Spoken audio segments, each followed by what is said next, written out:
Yeah, I'll react to that, sure. Okay, let's do it. The channel The Great War. The Treaty of Brest-Litovsk. If you're new to the channel, my name's Connor. Hello, I like to learn about history through YouTube recommendations. Original link to the video will be at the top description below. Right below that will be the Discord. Love for you to join us. Let's do it. Is this,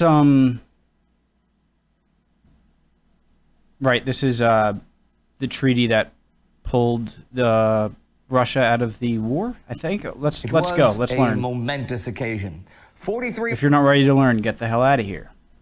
It was a momentous occasion. Or chill. 43 months after the war began, the first one of the major players was leaving it for good. This week, Russia signed a peace treaty with the Central Powers.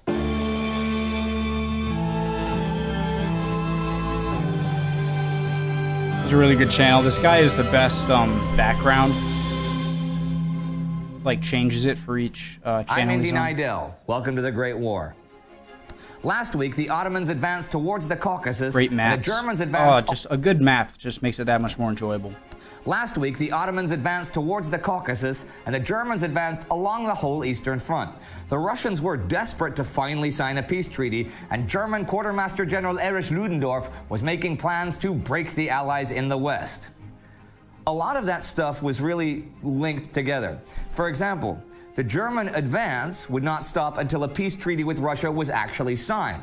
On the 2nd, the Germans entered Kiev, which the Bolsheviks had taken a month ago. They also occupied Narva, the most easterly Estonian city, some 130 kilometers from Petrograd.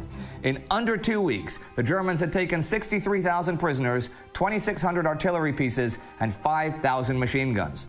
Bolshevik leaders Lenin and Trotsky had no choice but to tell their delegates to sign whatever was offered, and on March 3rd, the Treaty of Brest-Litovsk was signed, officially ending the war for Russia.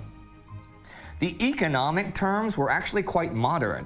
The 1904 commercial treaty was reaffirmed, and Russia agreed to stay out of any post-war economic boycott of Germany. Nor did Russia have to pay any reparations, and both sides would reimburse each other for taking care of prisoners of war. Okay, Germany won pretty big on that particular front, and the Bolsheviks also agreed to return 630,000 Austrian prisoners of war. The big damage to Russia was in terms of land. Russia had to give up a third of its population, some 55 million people. Most of these were actually ethnically non-Russian, but they sure weren't German either. Russia also had to give up a lot of its heavy industry, 90% of its coal production, and a lot of its best agricultural land. They had to recognize the Ukrainian Rada as the legitimate Ukrainian government and evacuate their armed forces from Ukraine. They had to give up the Caucasus districts of Kars, Batum, and Ardahan. They had to evacuate Finland, though they'd already agreed to that. In fact, they had to give up any sovereignty west. Looks like Finland has very much like Canada. If you ever zoom in on a map of Canada, you'll just see more and more lakes. There are just lakes and lakes everywhere. Sorry, that's already agreed to random. That. In fact, they had to give up any sovereignty west of the Riga-Brest-Litovsk line and let Germany and Austria-Hungary decide the fate of Poland, Lithuania, and Courland. Even east of this, though, the Germans would occupy Estonia and Livonia until they could set up sympathetic national institutions. The Russian Black Sea Fleet was to be disarmed, and all Russian bases in the Baltic, except Kronstadt, were taken away. Still, though, the treaty did not contain any official annexations and kind of did embody the Kuhlmann-Chernin plan of expanding Central Powers' influence under the guise of self-determination that we talked about a few weeks ago. Because of this lack of annexations, the German Reichstag pretty easily ratified it. Russia's post-revolutionary politics had really failed here. Well, they had failed for a few months. The Bolshevik regime sought an immediate general peace, but by signing the armistice, it broke up its army, thus depriving itself of all bargaining leverage and being forced to conclude a separate settlement. Naturally, Lenin had no intention of abiding by it any longer than he had to. Sorry, so at the beginning, so I really wasn't sure. It was really a guess what the Treaty of Brest-Litovsk was doing. So the Russian Revolution had happened, and I was a bit confused because at that meeting table, it looked like, you know, Trotsky and Emperor Alexander like sitting side by side. It was confusing. So this is the treaty signed between the new Russian government that just overthrew the last one and the Germans to get out of the war. I just want to get that. Russia's post-revolutionary politics had really failed here. Well, they had failed for a few months. The Bolshevik regime sought an immediate general peace, but by signing the armistice, it broke up its army, thus depriving itself of all bargaining leverage and being forced to conclude a separate settlement. Naturally, Lenin had no intention of abiding by it any longer than he had to, but nor had OHL, German High Command, and Brest-Litovsk failed to halt military operations in the east. On the contrary, German expansion into former Tsarist territory was only just beginning, while the treaty accelerated the drift of Russian internal conflict towards mass terror and civil war. Wow. Germany had sent troops to Finland, which was a good source of nickel, and Kaiser Wilhelm had designs for putting one of his sons on the Finnish throne. A friendship treaty with Finland would ensure that Finland could make no alliances without German consent, could not raise tariffs on German imports, and had to provide military and naval bases for German use. So you're pretty much just a puppet state, right? On German imports, and had to provide military and naval bases for German use. Ludendorff has said to Austrian Foreign Minister Count Czernin during the peace process, "If Germany makes peace without profit, then Germany has lost the war." Chief of Staff von Hindenburg had told the Kaiser, "That's the right mindset. That's the right sort of mindset." "Then Germany has lost the war." Chief of Staff von Hindenburg had told the Kaiser that any peace must give Germany such formidable borders that no enemy would dare start another conflict with them. Belgium, for example, was indispensable to this idea of security. It would serve as a permanent deployment base that could close off Calais to British deployment and could easily threaten Paris. Just a question to you guys. A lot of you guys are much more versed on some of this stuff than I am. Is the Ottoman Empire at this point just not seen as a threat whatsoever to, say, for instance, say Germany? Obviously, they're on the same side, but say post-World War I, had the Germans won, all of their eyes would be on France and England, right? Nobody else could really challenge them. Of course, they're talking about Russia. So I'm just wondering how powerful the Ottomans were at this point. I know they're not what they were a few centuries ago, but that's how you'd deter the Allies in future. Hindenburg had even written to Chancellor Georg von Hertling back in December that Germany should renew its claim to a 99-year lease on the Belgian coastline and keep the Liège area in any peace, keeping Belgium under military control. But Germany holding any of Belgium was a total deal breaker for the Allies, so negotiations were not possible. And so was the option of remaining on the defensive. Unrestricted submarine warfare had brought the U.S. into the war without knocking Britain out of it, and U-boat construction was experiencing some difficulties.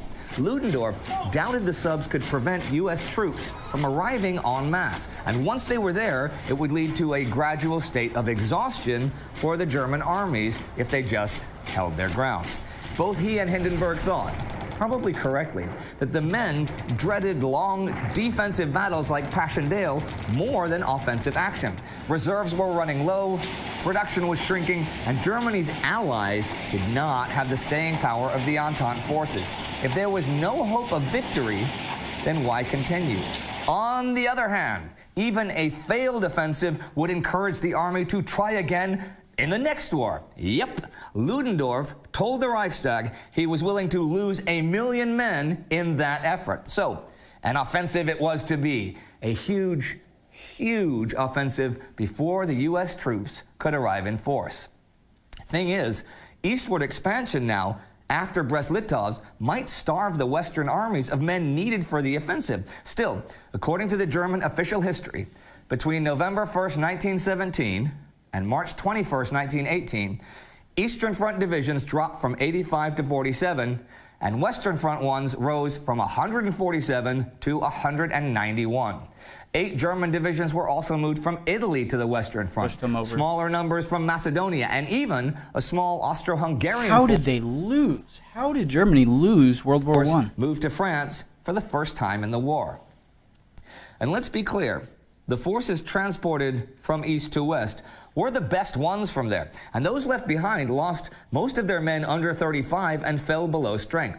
They also had to give up a lot of horses, and the conscript class of 1899 came into the lines the first few months of the year. In fact, by the middle of March, the Western armies had over 3.4 million men and over 700,000 horses.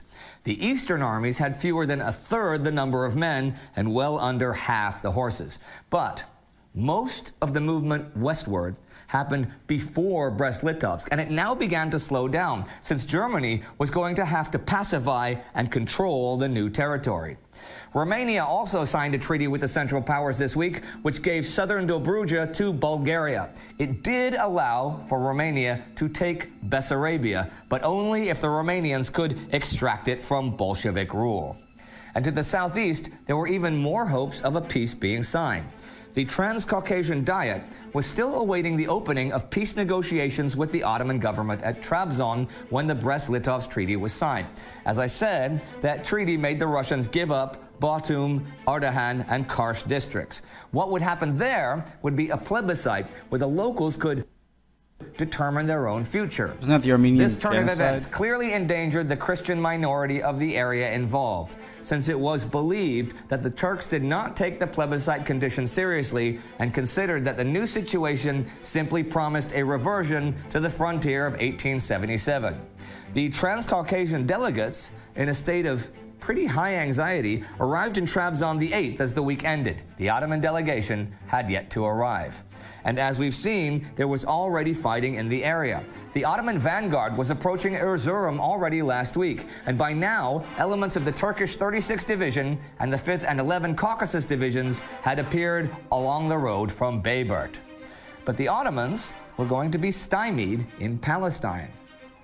British Commander Edmund Allenby's Hejaz railway sabotage plans would prevent Ottoman troops from Medina from reaching the front lines north of Amman, and also prevent troops from Damascus from a surprise attack behind Allenby's lines.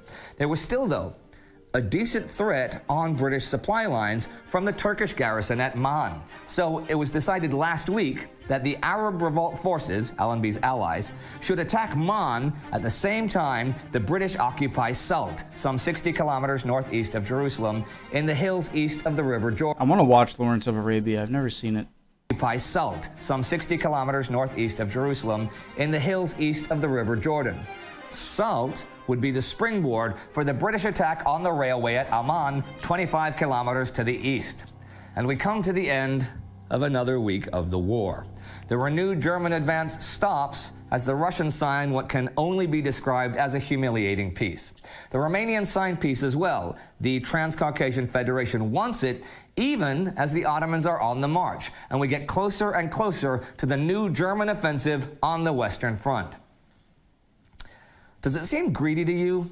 German demands from Russia? I mean, a third of the population? Well, it seems like Russia was also...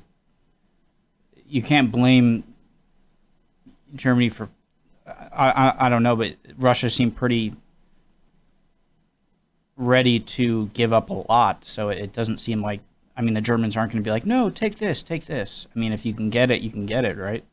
German demands from Russia? I mean, a third of the population and 90% of the coal? Okay, Russia was beaten. Germany could have marched straight to Petrograd and Moscow. They could take as much land as they wanted, but I wonder if it's a good idea, because you then have to leave soldiers there to control the local populations that don't want you there. And maybe those soldiers would come in handy for your offensive in the West. Well, either way, in the East or in the West, for many of those troops, it's going to be the same 1918. There will be blood. If you'd like to see our episode when General Allenby's forces entered Jerusalem, you can click right here for that. I'm not going to do it right now. It's a... But, what was I going to say? No, I can't forget what I was going to say. It was a don't want you there. Be the same 1918 for your offensive in the West. There will be blood. There will be troops. It's going to be the same 1918. What was I going to say? A great video, by the way. Awesome. I don't know. I don't think it was that important anyway, but oh yeah, I feel like I entered into the middle of a series that might be actually pretty cool to go back and look at the beginning of, but regardless, I might watch that next one. Great video. It really makes me question how Germany, there are reasons, of course, there's always answers. But yeah, great video. I learned a lot, and I might continue it, or the series. See you guys next time.